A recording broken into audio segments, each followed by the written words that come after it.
Weather Science Wednesday, dew point versus relative humidity. Okay, if you saw part one, you know I check the dew point to find out how the day is going to feel. Here's the why.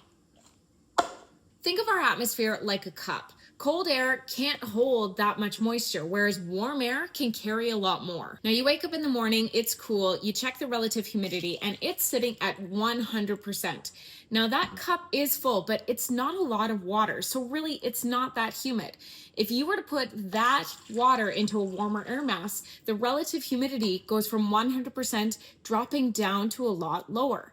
Now, if we were to raise the dew point, effectively adding more moisture, that relative humidity begins to climb. And a relative humidity in a warm air mass closer to 100%, that feels a lot more oppressive. Now, we can visualize how that humidity feels with a bowl of water and a dry sponge.